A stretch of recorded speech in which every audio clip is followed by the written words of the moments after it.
What is going on today? What is it? Emily, can you come back on, Emily? Metro, what? No, wait. Mercury retrograde. The shadow period of Mercury retrograde is beginning. Mercury retrograde is when Mercury appears to be traveling backwards in the sky. It happens 3 to 4 times a year, and it's about 3 weeks. And it really messes with communication and technology. It's one of those days that a girl goes through.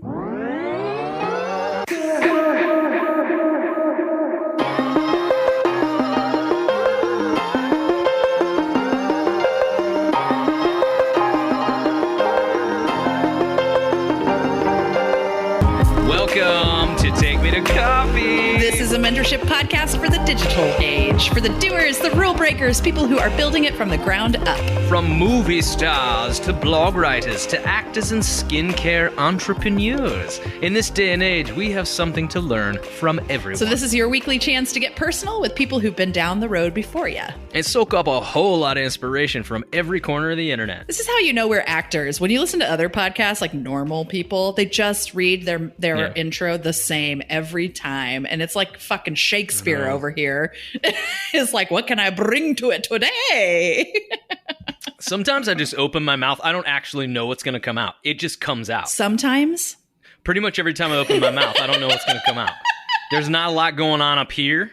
There is a lot going on here, though. Can we just talk about what's going on today? No, what happened? You tell us. You tell us what's going on today. We had our own problems. So we were doing back-to-back, podcast recordings today. Right. And it was like one of those days. We've had a couple of those. It's like crazy. You've got auditions. I've got meetings between the two things. So I took all my stuff down to 110 and I'm on the subway and we get an email from WeWork while I'm on the subway. And it's like, sorry, Wi-Fi is down for the whole building, the whole fucking building. Stop by the 3rd floor. We'll rebook you into another WeWork. And oh God. And so the Wi-Fi was down and then they booked me into a different WeWork. So I schlepped all my shit to that WeWork down the street. It was like 10 minutes away, but then they fucked that room up and I didn't have it. So then you had to cover that entire interview by yourself. Sorry about that. This entire interview or that entire interview? This is the intro for the one you already did. Okay.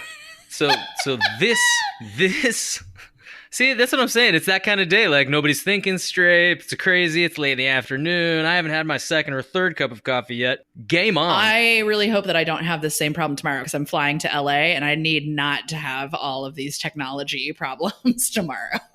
I need an easy travel day. And travel. No, shut up. So like delays and stuff. But mechanical stuff and delays, like it's not crazy. You're such a dick. It hasn't started yet. The shadow period hasn't started. No, it starts on Saturday. It hasn't started. Oh. Fine. Yeah, I have a question for the two of you, Emily and Andrew. I might have an answer for one of us. As my friend Emily McGill often says, I am not like, woo, I don't do the star signs and stuff. Hippy dippy shit. Yeah, I feel like, do you feel like now that I know, because you guys tell me this stuff, that like I'm causing these implosions accidentally? And if I didn't know any of it, we wouldn't be running into these issues? Or do you think it's a placebo effect at this point? Because you're like, shit, it just happens to be coincidental. I know. I don't know. I don't know. Now that you know about it, are you going to blame it on that? Is there anything, Emily, about that, like written about? It's like Schrodinger's cat of Mercury in retrograde, or it just happens when it happens. Well, no matter what? Let's see. Think of it as like it's ripe for a type of interaction. So, for example, when there's a trine or a what? There are all these different words. What did you say? Should I trine? bring out like a big chalkboard or something? Yeah, please. Yes, please. Yeah, depending on so let's say like 2 planets are in like a trine. What's a trine? It's angles. It's all math and science. And yeah, it's completely based in math and science. Degrees of the planets towards each other. Like it's fucking amazing. It's amazing. So basically today's disasters over and over again are like the bad dress rehearsal for a great opening night, right? Yeah, no, I mean that's actually exactly right. That's the best analogy you could have for the theater folk out there. That is the best analogy you could have given. Oh, thanks. I appreciate that. Yeah, hey, Andrew. You're welcome. Yeah, your unemployment beard is coming in real nice. Listen, for our Patreon Coffee Club members, when we start that motherfucker finally, Patreon Coffee Club members, you can watch the growth of my unemployment beard for the last 4 weeks. Oh, gross. Through the last 4 weeks of episodes, you can watch my unemployment beard, depending on how they actually come out. So I might have a full beard, like Hatfield's a McCoy-style beard on one episode, and then whenever we release these, I want you guys to be able to get at us on Twitter, TM2C Podcast, or on Instagram, and be like, oh my God, this is the trajectory, the gestation of my beard. It's Ew. No. Damn it, what's the word? I don't Where's know. the fucking words? But yes, just to quickly wrap this up, our guest is a Virgo, which is wonderful. And it was mentioned. Right. And we asked him about his Virgo qualities, and his answer's pretty spectacular. It was such a Virgo answer, too. It was such a Virgo answer. Tell me about our guest. Tell me everything I missed. Fill me in. Me and Emily learned about skincare. You are so pleased. You missed out. But you know what? You can listen to this episode that we so adeptly handled without you. We did miss you, though. There's some things that we didn't get asked that you would have asked. And I tried to like embody you a little bit and like bring a little Jess Ryan into the interview. And I think I did an okay job. Nobody can fill your shoes, clearly. Oh, keep going. But I think we tried. We really, really tried. I know I was on the train on the way down and I was slacking Emily because I like had some real things that I was really interested in hearing him talk about, because after, combing through all of his social media and his podcast and all that stuff. And of course, of course I didn't make it to the podcast. Well, Hassan Sayyed is the founder of Haus Urban Apothecary. And I love saying Haus because it's the German word for house. Haus Urban Apothecary. It's a natural skin plus body care company originally designed and inspired for the performing artist, right? So he was like, oh my God, I'm doing this job. And what job? He's working in the theater, right? He works in the theater. So he started his company. He works in the theater. He started in the theater. Got it. Right? He's a creative type. And he was doing a show and hurt himself. And he was like, well, God, I need something like I don't have the tools around me to be able to take care of my body. How do I get back to health? He made his own bath salt soak, right? And this started the idea. So he starts his company and it has blossomed into this brilliant bespoke skincare line and body care line, but it has fun little names. I was like, oh, hey, Hassan, what do you play? And you kind of pander into the kitschy, novelty ideas of naming your things. He's like, well, yeah, we do. This one's called. And then I'm going to let you guys listen to the episode and find out. God. And just so we're clear, I don't know. And I won't be able to listen to the episode until it's going through editing. So now I just get to wait. You're an asshole. Yep. The thing I like so much about that origin story is actually this, I guess, is a little bit of an announcement, but we are going to be featured in West 42nd Street Magazine in March, the podcast. What? I know. Wait, what? Yeah. This is news to me. There's something new for me. There here. You go. It's an announcement. There's something new for all of us. And because I write, they actually asked me to write our little article, and they want a listicle of the top things that we've learned. And I've been thinking about it over the last couple of days. And, my favorite thing about the podcast that we've learned is that big ideas start in the smallest of places. And I think that's true of this story with him too. It's not from what you told me, Hassan just was like, I am going to be a skincare mogul one day. Do you know what I mean? It's following that breadcrumb trail of how do I take care of my skin while I'm on stage and I'm wearing all this makeup? Ooh, that's fun. I'll just make it I need opening night presents and I don't want to fucking go shop at Flying Tiger again. I'll give them this. And then, it builds and it builds and it builds into something bigger. Seeing what the makeup that we're expected to wear on stage, especially females, and people of color and things like that is you have this makeup which is just absolutely greasy and gross and pancakey, and Ben Nye, sorry, Bill. Oh, I know you listen to our podcast, so not Bill Nye, but Ben Nye makeup is your go-to stage makeup. It is cakey. It's terrible for you. You can't get the shit off. It takes weeks for this shit to fall off. Basically, you're sloughing off your old dead skin cells with the makeup to be able to actually get it off. It's so true. It's pretty heinous. Just rubbing off my stipple beard. Ugh, stipple. And the way that he's built his business and the way that he's modeled it is built for expansive growth. It's not built for immediate flash in the pan style growth, which he talks about. And it's just it's a kind of a magical story. And the way that he recounts it and his just general personality, I'm obsessed with. I can't wait for you guys to hear this episode. I am deathly serious that this is going to be one of the better ones that we've had out there because you weren't there. Hey! Rude. I was totally kidding. That was so mean. That was so mean. So listen, don't forget, if you'd like to be a guest on TM2C, head over to Twitter and follow us at TM2C Podcast to leave us a video ask question for our upcoming guests, and you might even be featured on this episode. Guys, I'm so excited to listen to this episode with you. So we hope you and me enjoy this episode of Take Me to Coffee with Hassan Sayyed.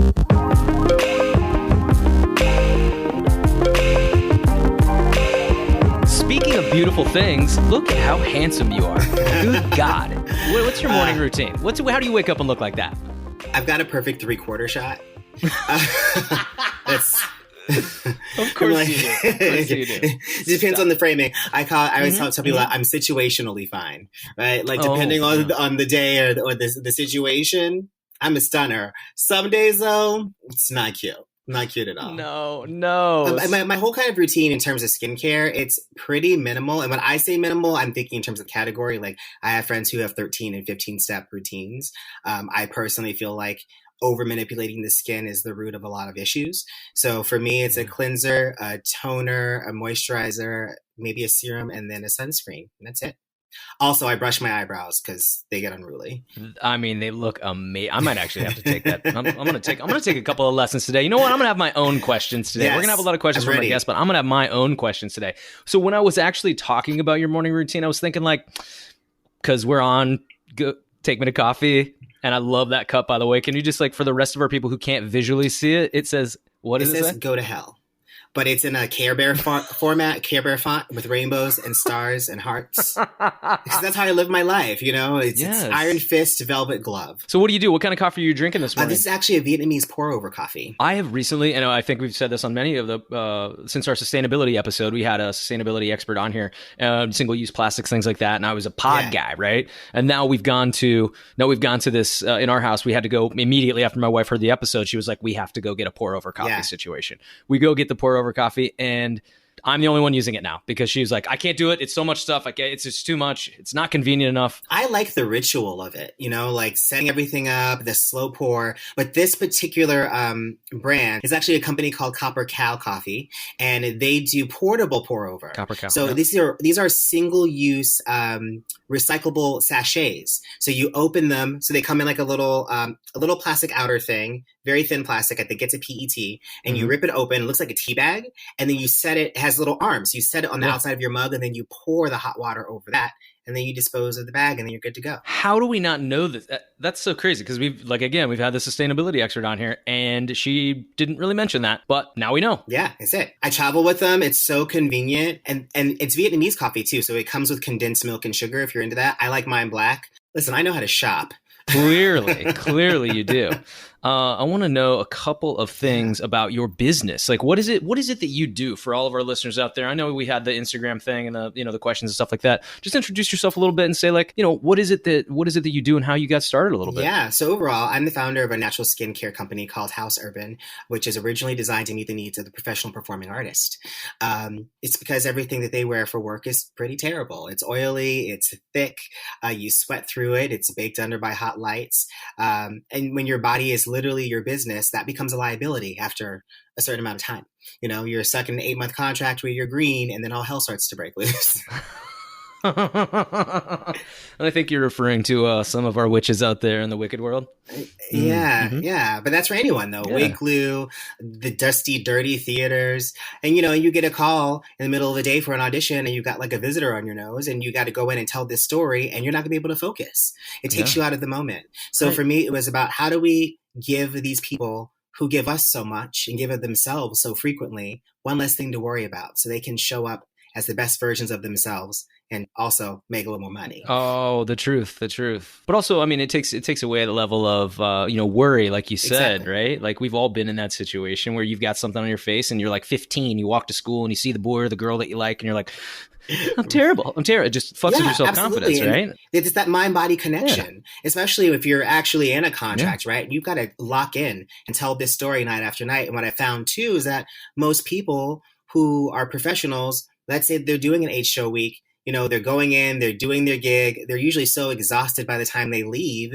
They're going home. They're kind of doing one of these with a wipe that's been soaking in alcohol and sulfates. They're falling into bed, and then they're doing it again over and over and over again. And if you have any underlying issues, and most of us do, it's going to get worse. So my mission was to educate artists on the beauty of natural skincare, the power of self-care, and really imagine what would happen if you felt like you look like a star every day. How does that reverberate out into the world? Put yourself out there in the best light that you could possibly do. 3/4 package. Three-quarter shot. That's all you need. All you need is 3/4. Do you do assessments? Could I pay you possibly for an assessment of my own skin, as I'm almost 40 years old and I've not worn a stitch of makeup? Yeah. Like I was doing Rock of Ages on Broadway, right? And I had to wear like the whole Stacey Jack's Get Up. Yeah. Exactly. And I was like glittered lips and the thing, and I had the worst time that glitter getting rid of all of that and finding myself like with a super abrasive pads or some kind of like, because I don't put anything on my face. I don't even wash my face. I'm a very fortunate human being where I just never have. And I've never really had a problem. And when I do actually put something on my face that is not meant to be there, it freaks out. My skin freaks out. So 2 things. One, I have a very good friend of mine. So I call my customers the House Bunnies. She's an OG House Bunny. Haus, by the way. Haus, yes. Which is the German house. For house. And she was one of my original House Bunnies. Her name is Ashley Matthews. She was in the Vegas company of Rock of Ages. When I launched. Yes, I know Ashley. Yeah. Right when I launched, and she's actually doing it off Broadway now. And, our product was the only thing that would get that glitter off night after night. Should ask her. The worst. The absolute worst. Yeah. And the second thing is, I get this question all the time. And when we were fielding for questions for this, I had to tell people like not to ask me their personal skin questions. It's not what this is about. But the cornerstone of having a happy face and clear skin is washing your face. You have to wash your face. Like it's not negotiable. Mm-hmm. And even in your case, right? So you haven't worn any makeup, fine, but you live in New York City, correct? Yes. So I just want you to think about, like, would you walk around barefoot in New York City? I live in the dance belt. No, I wouldn't at all. Your face is basically walking around barefoot in New York City all day, every day, and you're not washing it. And then you're crawling into bed with your wife and with your dirty face all over your pillowcases. And how often are those being washed? Like it starts to kind of compile. But I get it. Wash your face. Wash your face. Please. Wash your face. Mm-hmm. Okay. We'll sidebar this. Table this. We'll shove that off to later so I can actually pay you for your services because I know that you don't do this shit for free. See? I mean, somebody's got to make that money, right? Speaking of money, what was your inspiration for this whole thing? Just finding like the dirty girls and the dirty boys and, finding your friends being like, what in the fuck? Like, have you always been someone who's like been interested in facial cleanses and washes, and was it your own personal thing? It's a little bit of both. I was an actor for a very long time and I wasn't really finding what I needed, but I was also a professional consumer. So like, my best friend, once a month, she'd come to my house and just shop my bathroom, right? She'd bring a big bag and I'd be like, you can have this, you can have this, you can have this. I don't like this. So I was constantly like in the throes of it. But where it really started was I had a major injury and I was out for, almost 4 or 5 months. And then like a major injury. And I got better, went through physical therapy. And of course, my thought wasn't, okay, you just had this major like life-changing injury. Maybe you should ease back into it. My thought was, holy shit, I'm going to lose my agent. I need to book some work fast. So I wind up booking this musical and it was just really intense. And my skin started to freak out and my body started to hurt in ways it hadn't before. Yeah. And I saw a dermatologist and she was just like, yeah, you had a really traumatic experience. This is a natural reaction. But A, I wasn't accepting that. B, I didn't have a cover and, I had an 8-show week. So I needed to figure it out. So I started, it started with a bath salt. I blended myself a bath salt. I had a sort of semi-working knowledge of essential oils. And I blended this salt and I would soak in it after the show every night. And I always felt like a brand new person when I woke up. And I was like, oh, this is amazing. So I gifted it to my castmates at the time as an opening night gift. And they all came back and they were like, my back doesn't hurt. And my trick leg is back. And everyone was just like, yeah, this is cool. And I was like, great, cool. I made a thing. And I sort of just moved on. And then shortly after that, actually, it was Ashley Matthews. We were having lunch one day and she goes, I have chronic dry lip and I've tried everything and nothing is working. And I said, okay, well, have you tried this? Yeah. I went through like a list of products because again, I know all the products. She's like, nothing works. And sure. I had been itching to try to make a lip balm anyway. And I was like, let me make you something. So I went to my kitchen and I started mixing up a lip balm for the first time ever. Didn't know what the hell I was doing. And I made like a couple tubes of it and I gave it to her and I was like, try this, and knowing it wasn't going to work, right? I just wanted to do this little crafty project and I had an excuse now. Right. And she called me about 3 weeks later and she was like, what did you put in that? And I was like, oh shit, did you have a reaction or something? What happened? And I panicked. And she said, no, I'm cured. Like it's gone. Like my lips feel amazing. Like you can't not make this anymore because I need a case of it. So it was those two incidences where I was like, okay, this is twice this has happened. Maybe I'm onto something. And as I started to do the research, this had to be around 2007 or 2008. You know, there were natural products, but they were all very like crunchy granola, right? There's not the things that you wanted to buy. Yeah. And there wasn't anyone who was really serving this community of people. And especially if you're on tour, you're on the road, like you don't have the creature comforts of home. You can't always run out and get your favorite thing, depending on where you're at. So I saw an opportunity to really address this very small, very niche market. And I got to work. We talked to a lot of people, but like your story specifically is like finding the niche, finding the void, and then having the wherewithal to be like, there's a void. Let me fill that void. But doing something that you are passionate about and that you've kind of, it doesn't sound to me like you stumbled upon this. You have some working knowledge of essential oils, like you said. So what brought you to that level, right? You're like a kid in front of the stove being like, well, if I melt down this and I do that and I put this together and I rub this, like what was your first thought? Well, I always tell people that this was a struggle, that like I had to essentially learn organic chemistry, and I was only trained to count to 8. Right. It took me a little longer. Sure. But my first trip it's really helping you in the I kitchen. was living in LA at the time, and they have a really great science and technical library. So I was just like, you know, what prompted me to go to the library is I didn't know anything about the space.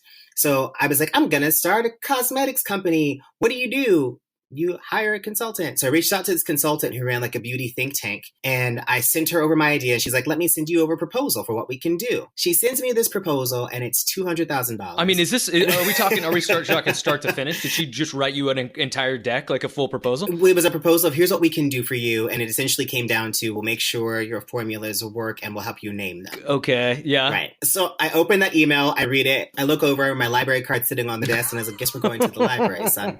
So yeah, right. Trekked on down to the science and technical library. And the first thing that I did as I checked out biographies, one on Madam C.J. Walker, and then the other on Lisa Price of Carol's Daughter, to understand their trajectories and how that kind of started.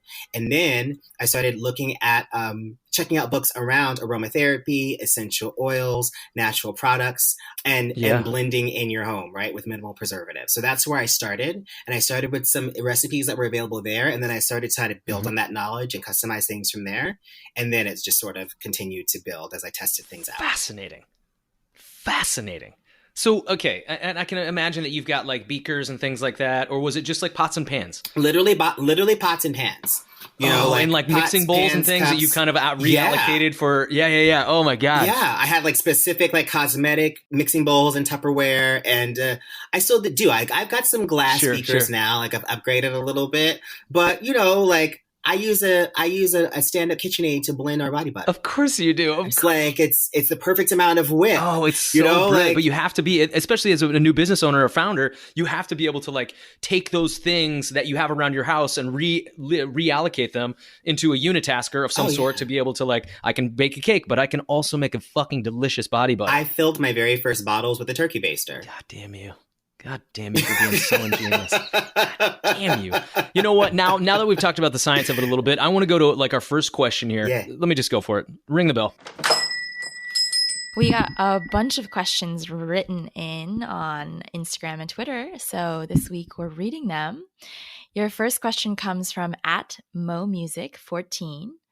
What was the hardest part of the process? And also sole proprietor or LLC? So LLC. I was a sole proprietor for a long time until we launched, and for liability purposes, I switched over corporations. But that is something that you'll need to. There's no blanket approach to that. So do your research and get some legal advice before you commit. But if you're wondering about it, just go for an LLC, because if you're a sole proprietor, at some point you're going to have to switch over. So that's that. The biggest kind of struggle for me, I think, was funding this. You know, like I have always had a job, and it's a product-based business, and there are things that you don't think about. You know, you buy a product, you take that little shrink wrap, that safety wrap that's on the outside, and you peel it off and you throw it away. That's 3 cents. It's real though. Like, it's the real. inner lining that you peel back, That's 2 cents. The label is probably about $1.50. The bottle, it might be 85 cents, depending on where you source it. Like, there are all these little like nickel and dime sorts of things that you have that you don't think about that cost money before you even get to the stuff on the inside. In terms of the category, you know, most beauty brands are spending more money on the marketing than they are the actual product anyway. So, which is so unfortunate. Yeah, it is. And I think that's also what sets us apart, because these formulas are fucking good. Like, I spent 5 years developing them. It was 5 years of development. And then, you know, we've been in business for 4. So it took me 5 years to launch. And most of that was just because I had a limited access to capital. I was, you know, working at Banana Republic on Fifth Avenue and trying to pay an art director and trying to like scrape up the money to get all my products tested at the same time, you know? So that was the slog for me. And it's still a struggle, especially as we grow and we have people who are committed customers and they're asking for things, and people don't necessarily understand that research and development is expensive. And the development of a new product and testing it takes time and a lot of money. So trying to keep up with the demand while also making sure that we don't grow too fast and burn out. Yeah. Don't want to be a flash in the pan, that's for sure. But also committed to what your original idea was, to actually facilitate and help the human being behind the product. You know what I'm saying? Like, you're not worried. Like, Estee Lauder now is, and no offense to any big box company like that, like you said, it is about getting the customer to buy it as opposed to what it's doing for you, which I think you've like really tapped on. It's not how I'm giving it to you, it's like what you're getting from it. That's correct. And I think that the proof point for that for me has been, you know, I developed this with the professional performer in mind. I always say we test on actors, not animals. What's the difference really though? I mean, at the end of the day. I mean, you really get down to it, right? But the percentage of our customer base of people who are performers versus what we call civilians has shifted. And now they come to understand that, like, okay, if there's a ballerina who's using this muscle soak and she's getting through her show, it's going to help me when I decide to run that marathon. Or, you know, we tested our cleanser on drag queens. If you can get off that paint, your little Saturday night beat that you're doing when you go out with the girls, it's not going to stand a chance. You're going to be fine. Again, born out of necessity. And like, did you go to your friends in the community and you say, hey, listen, like, can you do me a solid? Was everybody kind of like on board with it? They're like, oh shit, yeah, I'll try that out. Or were they just kind of like, I had volunteers before I even asked. Like they heard what I was doing and they were like, so you need a tester? Do you need like a beta tester? Do you need a beta tester? That's really funny. Of course, we're actors. We want free shit all the time. They love it. They love it. And it's also, they want to be the one, they want to be the people to say they tried it first before it even hits the market. So when it hits, they're like, oh, I had that 6 months ago. Right. Check out my IG. Yeah. Look at the date stamp. I had that shit before J-Lo had that. You know what I mean? Fingers crossed. J-Lo, if you're listening. Right. Hey, Jenny. We're selling you products. Hey, girl. Fierce Super Bowl performance, by the way. She did really well. Her and Shakira, it was beautiful. Can we talk about like 50? Can we just like 1 second just cross over? How amazing her and Shakira look. Do you think those women could benefit from you? Well, honestly, no, because that's a lot of money. Like the access that those women have to technology and lasers and machine, like, no, there's nothing I can do for them. But that's what I love about your product though. But that's what I'm saying is like, that's what's so important about you and your product though, is that it is bespoke, right? It is you putting the love into it as opposed to like having like this team of people just around you with lasers and what I imagine like the newer version of like a Wizard of Oz, like bleep, bleep, bleep, bleep, bleep, bleep, bleep, bleep, bleep, bleep, bleep, around you in your face. Like that's what I imagine. Yeah. I mean, and I would love to get there, right? Like that's the goal. But my heart and my soul is in these bottles. And every product I test for months on end on myself before I hand it off to anyone. And I also recognize that skincare is a very emotional topic for people, especially if it's something that you struggled with. And to give people a little bit of relief and a little bit of joy, it's the best thing in the world. I think Emily might have a question for you actually based on that. I'm going to cut in a little bit on behalf of Jess as well.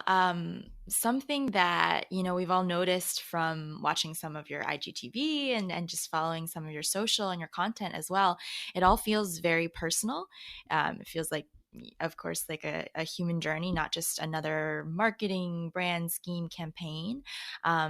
What about skincare rings meaningful or important for you, for people of color, for performers, for representing different people in a very, you know, industry capitalist campaign? Yeah. Speak to the need for people of color. it goes beyond representation. I think it's also practicality. There are needs that we have that other brands just don't address. You know, for me, I'm on the lighter end of Black people. So what happens for me when I get a blemish, I don't just have to treat the blemish. I always get a mark or a scar after. It leaves a little souvenir. So I have to learn how to treat both. So one pops up and I'm like, okay, now I need to triage this because otherwise it's going to be a problem. Hyperpigmentation is an issue for us. You know, brown people tend to have oilier skin, which means they need products that have less of the bad oils in them and more of what we call the hydrophilic oils. So those are avocado oils and jojoba oils that work like a magnet to pull the bad oils out. Dirt, oil, sebum, the thing that's kind of making you shiny and clogging you, and leaving the good oils, which is the hydrophilic oils, behind to keep you moisturized and keep your skin balanced. So there are all these nuances that have not been considered previously for us. You've seen a shift in the last 15 to 20 years, but we're still not at the forefront, but we spend the most money. So it's almost kind of galling, right? It's almost like the fashion industry, and we look at inclusion and sizes. Those brands could absolutely offer you more sizes if they wanted to, but they don't want to. And that is the core of the issue. So for me, it was like, okay, I can continue to complain about it, or I can go serve these people. And the majority of my customers at this point are Black women, and they are the most vocal and they are the most supportive. And I would not have a business if it weren't for them and their belief, but also the fact that their needs weren't being met properly. So that's one end. In terms of performers, it's a hard life. It's a hard life, and it's hard on your mind. It's hard on your body. It's hard on your spirit. And we're in a place where, sometimes you ask an actor how they're doing and they'll just tell you the last 3 things that they did on their resume. It's not what we asked you, though. I asked how you were doing. And they have to walk around and they're so vulnerable for work. It's their job. And they hear, your average performer faces more rejection in a month than most people do in a year. There is emotional fallout for that. It's the only industry where they can openly discriminate against you based on how you look on any given day. So when it comes down to controlling the controllables, giving them the tools they need to feel good about themselves is paramount for me. I don't like the way that America treats its artists at all. There's so much stigma and there's so much disrespect. And these people train and they leave their hearts on the floor and on the stage every time they get the opportunity. And most of them aren't making the money that people think that they're making. So it's not for the money. They're not motivated by the money. You can't be, because that's not enough when it gets hard. So being able to celebrate them, it's really this line, in so many ways, it's a love letter to artists all over. So well put. Sure. Now I want to get on to something else. What is the business like? How was it to be a young entrepreneur, someone who's fresh into the game? And you said you didn't have a lot of capital. I want to kind of expand on that a little bit. What was kind of the next step, right? So you didn't have the capital. Did you find the funding? Did you just kind of make ends meet until you had somebody have the product take off? Or what got you started, like, as far as the business venture went? I scrimped and I saved wherever I could. And I was getting ready to launch. I was probably like 3 or 4 months out of launch. And I have a close friend who called me one day and was like, listen, how's the launch going? And I was like, I'm going to do it. I was like, I'm going to do it, but I'm not sure how, financially. There were some things that came up. And he was just like, okay, I want to be an angel investor. I'll cut you a check. Get this launched. And he literally was like, I've seen the progress that you made over the last 3 years. I completely believe in everything you're doing. Push the button. What do you need? That first opportunity was huge. And that was able to sort of bridge some of the gap. But prior to that, I literally was just whatever I had after bills went directly into the business. I had to make some big sacrifices, I couldn't live alone anymore. Like, there were all these things that I sort of had to give up and really understand that this is for the greater good. I coded my own website at one point. Like, I even trying to get samples. So we had samples of our cleanser. I needed samples. And there are all these companies that specialize in cosmetic sampling. And they wouldn't take me on because I was too small. So I just kind of had to figure out how I was going to do this. I found this random medical device company in San Diego that had the machine that did the thing I needed them to do. And I paid this guy off and he made my first 5,000 samples. What? Like, you have to hustle. Like, back to the library. You gotta hustle. Back to the library. I got to learn how to start a business. Back to the library. You have to find the possibilities and sometimes no is just not right now, or no, I don't think we can do this, but you have to find a way. And that's been the story of my entire existence so far. Slinging products. Can I just sidebar this? I want to know if there's, now that I'm thinking about the I only count to 8 comment you made earlier, I want to know, are all your products like funny like names of things that you do, like in you're like kickball change your face, you know what I mean? Like is it like novel? Is it, you know, are you winking at the business with the names of your thing? So this is our muscle soak. It's called Super Swing. Fuck you. Yes. This is our micellar water. So micellar water is an easy way to wash your face without having to use a sink, so it gets off all the makeup. This one's called Quick Change. This is our travel toner. It's called Double Time. We have a facial oil called Headshot. Yeah, you do. Yes, you do. I love it. I love every single thing about it. This is a wink and a nod to my people, though. You know, like, we see you. That's what I'm saying. But you have to, though, because we've both been in the community for a long time, and we see people, you know, like going without. Because I think the nature of the industry is inherently old school. Yes, antiquated. Antiquated in so many ways. Yes, exactly. And unfortunately, it's the gatekeepers who are preventing you from moving forward because they have too much money invested in the old way of doing things. Because once you start to shake that table, then everyone's going to, when you start to offer a little bit of transparency, people start to see where the opportunity lies and where they haven't been paid or where they haven't been taken care of. And then that's when the revolution starts. And I don't want to do that. You said it. And speaking of revolutions, I want to go on to this next question. I know Emily's going to ask it because it has something to do with the way that you are in your life. No. We have a question from Ryan G. Hins, and personally love this question because I'm an astrology nerd, but it starts with, hard question for Virgos. What will you need to achieve in life in order to be satisfied that you've met your potential? Well, okay, so I'm clearly a Virgo. Like I said, we just wanted to know. For me, it's security, and I've thought about that. Like, there's a certain number in terms of money that I'd like to hit, and I have some other sort of like worldly goals. Like I want to own property of a particular square footage on the island of Manhattan, and still feel comfortable. And that's when I think that that in one way is how I can gauge. That's the barometer of how well I'm doing.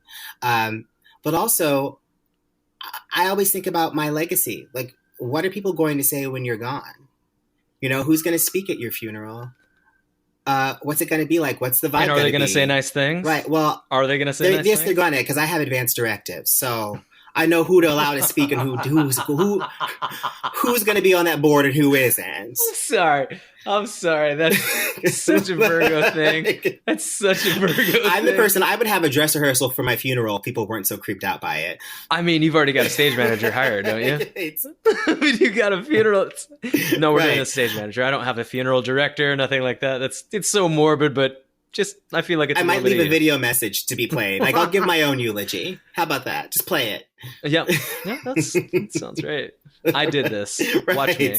I find myself quantifying success in a different light every single day. It's one thing that I'm like, is it kids? Is it a family? Is it the apartment? Is it the square footage? Is it my weekend house? You know, is it physical? Is it something intangible? I don't know what it is yet, but I grapple with that every day. And as a business owner, do you find yourself being like, I know you said you have a number, but is success defined by how well your company's doing or how good you feel about it? That's what I mean. So do we find ourselves in a little bit of, I'm stressed out right now emotionally, but I'm succeeding this other thing. Is there a happy medium? I'm glad you brought that up. I think that it's in my nature to be goal oriented, you know, and like for me, if you can't measure it, it doesn't count. I'm very much that person. But also, as I've gotten older and I've gotten further down in this process, so much of it is based on how I want to feel. You know, even the way that I approach goal setting is based and rooted in how I want to feel and in the metrics of ease. And what I mean by the metrics of ease is I no longer believe that things that are meant for you should be hard. There should be an ease to everything. There should be an ease to, if you're in a relationship, there should be an ease to it. It shouldn't be a fight every day. You know, if you're walking in your purpose, you should just be able to walk it. Sure, there will be bumps along the road, but that actual walking of that path should not be hard.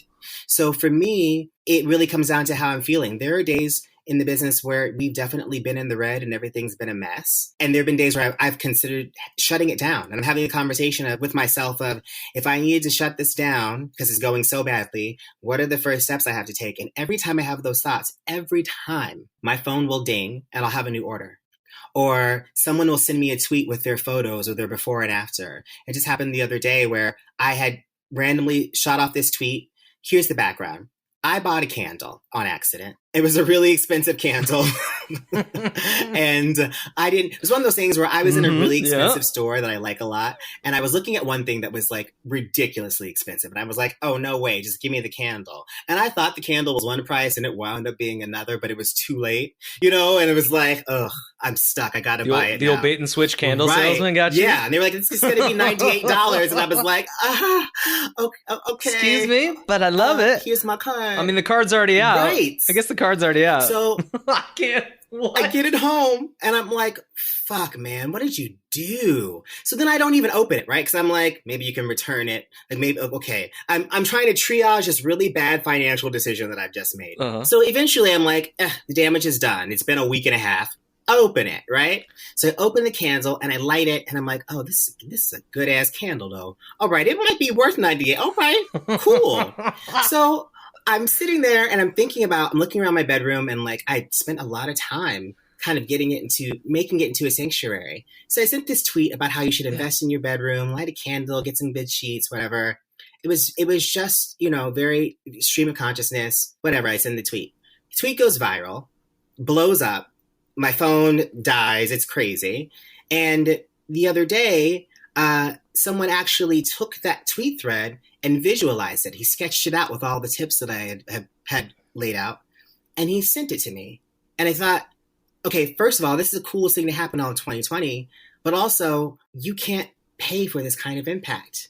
You can't pay for this kind of reach. There are people who are listening to me every day. So when it gets hard and I feel like I want to quit, I have to remember that there are people who are looking to me to keep swimming because they need these little throwaway thoughts that I think aren't shit. They're actually finding so much value in them. Yeah. So that makes me feel empowered in a way that I could have never imagined. So that's when it becomes worth it. And that is success for me. What is your biggest daily challenge? I know we touched on it a little bit, but my biggest daily challenge, I think, is just staying focused. I definitely have shiny penny syndrome. Well, I'll start one thing and be like, oh, I got to do this. And, oh, okay, this other, look. What about this over here?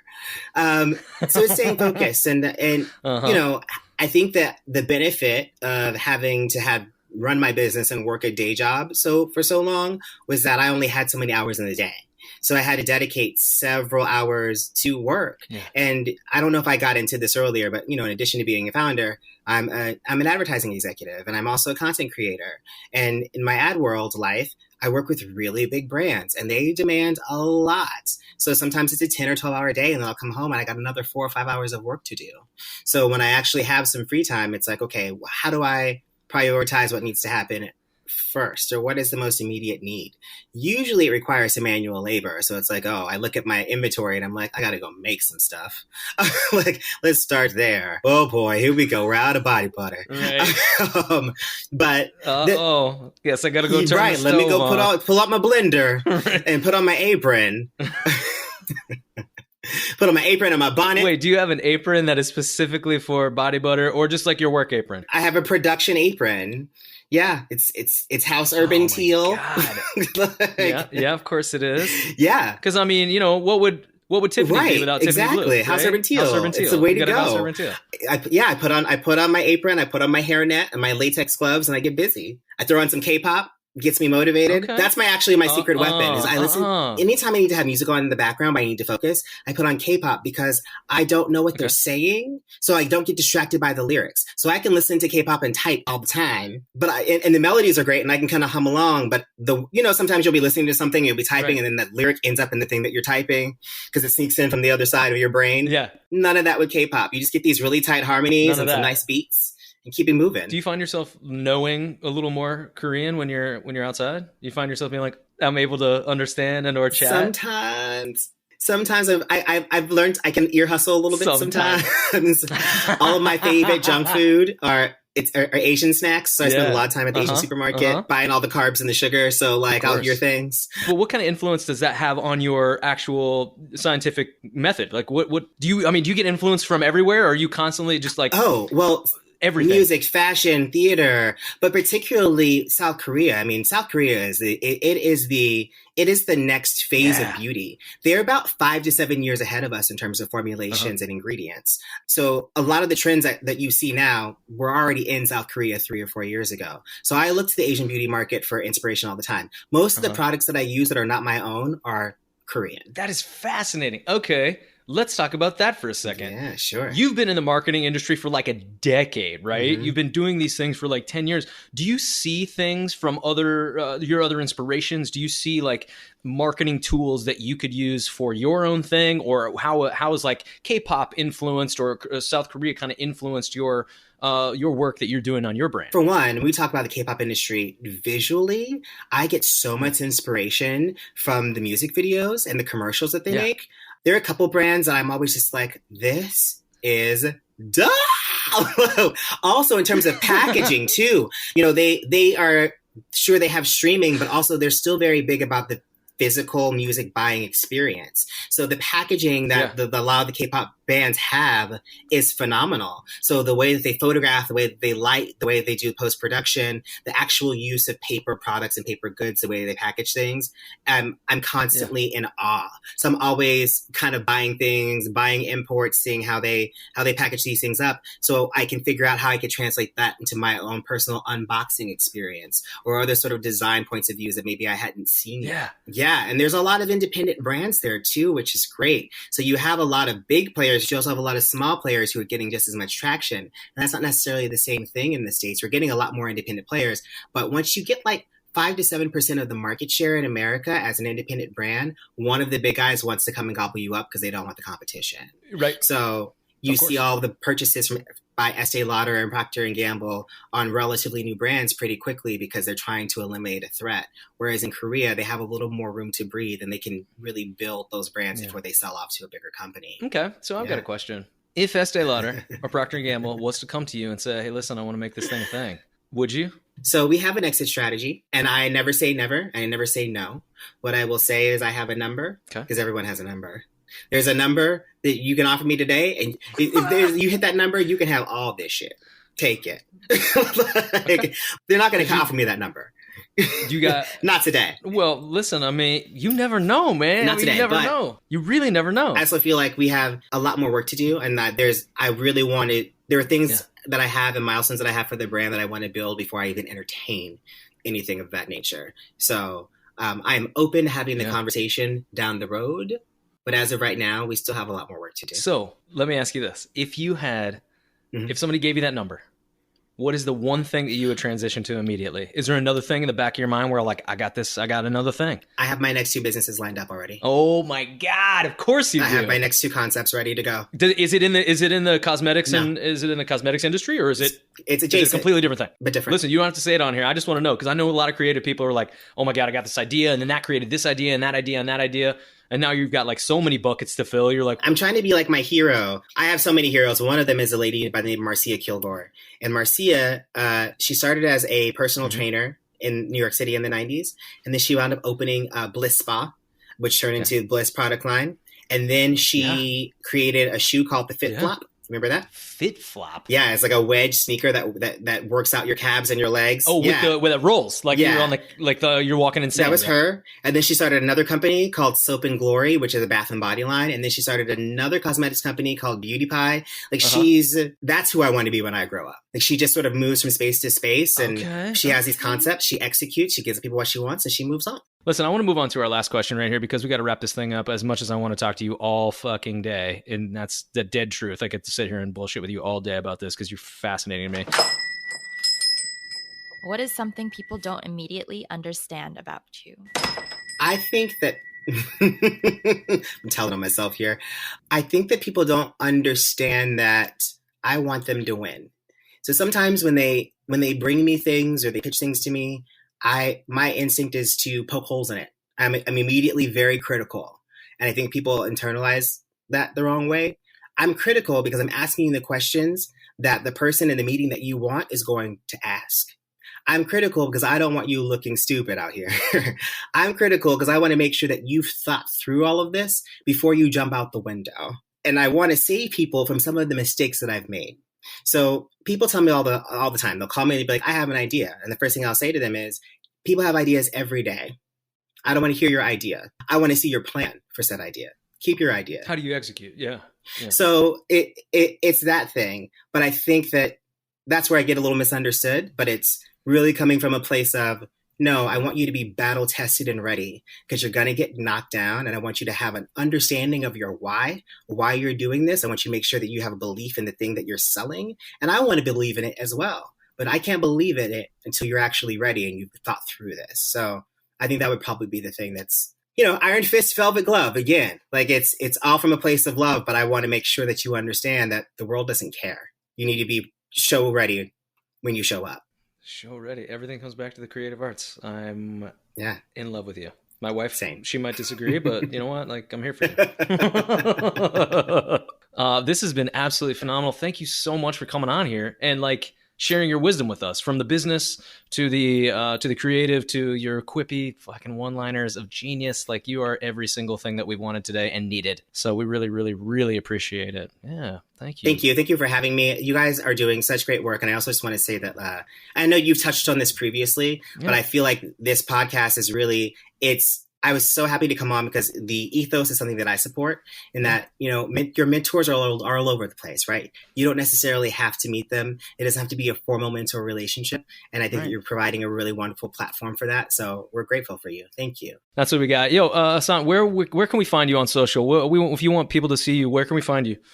So you can find us at Haus Urban. It's Haus Urban, URBAN, like the store we all used to love, everywhere. And then if you want to follow me personally, my YouTube channel is Hey Hassan on YouTube, and my Instagram is Hey_Hassan. And that's where we just have fun and we do reactions and we talk shit. So fix your face and then come hang out with us. Oh, you're the best. Thank you so much for coming out today. It's been such a gift to have you on here. Thank you, guys. Have a wonderful day. Appreciate it.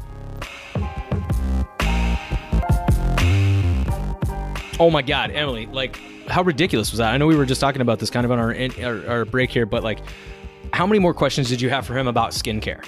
So many more. And that interview just flew right by. I know. There was not enough time to chat. Right, of course we missed our co-host Jess Ryan on this one, but she missed out, we blame WeWork. I blame you, WeWork, for not having our friends here to learn about other cool friends that we've just made, about the House Apothecary. And God, talk about someone you've learned so much through every facet of your life. And we have a lot of guests on here who have kind of fought their way up tooth and nail, learning as we go kind of stuff. But he's taken parts of every part of his life and instituted into his business model and into the infrastructure of what he does. And I find that so cool. And I've used the word fascinating 1,000 times during this podcast, and I don't care because it's going to be the ding word of the day. Andrew's ding word of the day, fascinating. I am fascinated by someone who can find a void in your space, whatever it is. There's a need there. Create a product based around that need, because you are someone who's like, I know I can do this. I know in my heart and my bones that I can go into my kitchen and I can make things because I have a baser knowledge of another form, right? Chemistry or whatever. I know a little bit about essential oils. That's what kind of got him started down the road. That's what I find, again, fascinating. Yes. Hashtag ding word of the day. Hashtag Andrew's ding word of the day.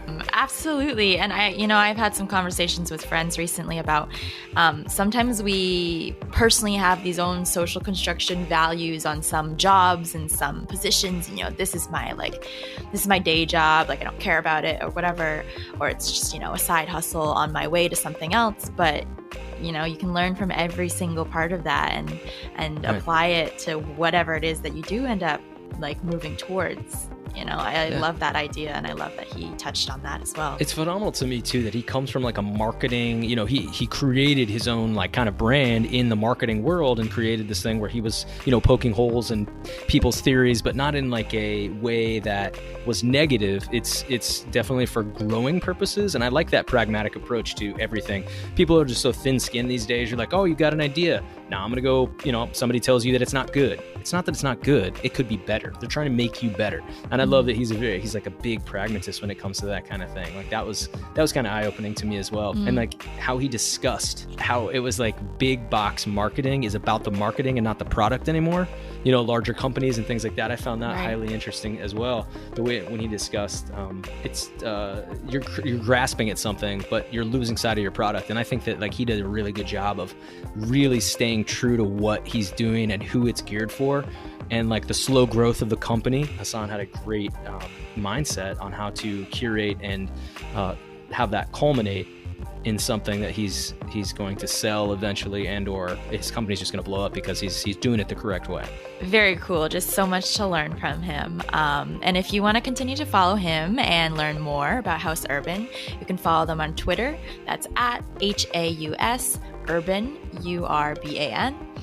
You can also go on Instagram under the same handle or follow his personal page at hey_Hassan. And what did he say about it? He was like, oh, we talk shit, we have some fun, like on his own personal thing. That was so much fun. I'm literally going to go follow it right now because I think that could be hilarious. I've seen some really fun reaction videos to some skincare routines on there, so I would check it out if I were you. Definitely check him out. And if you want to see more of us, head over to Twitter and follow us at TM2C Podcast. Ask your questions for our upcoming guests. You can also let us know about someone smart and cool you follow online that you think we should talk to. And that's it for this episode of Take Me to Coffee. Now it's your turn. Uno. Check out new episodes every Tuesday on your favorite podcasting skibbity paps. 2. For special bonus content, join our coffee club over at Patreon. www.patreon.com/TM2C podcast. Your contribution helps us continue to make this podcast for you, with you, and completely ad-free. Nobody tells us what to do because we do it on our own, and we do it the way we want to. 3. Download these episodes and leave us a review so we can emerge from those deep, dark corners of the podcast swamp.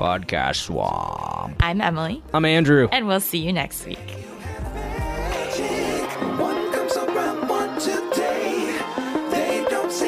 The same. 2 walk like 2 out the door. Then you have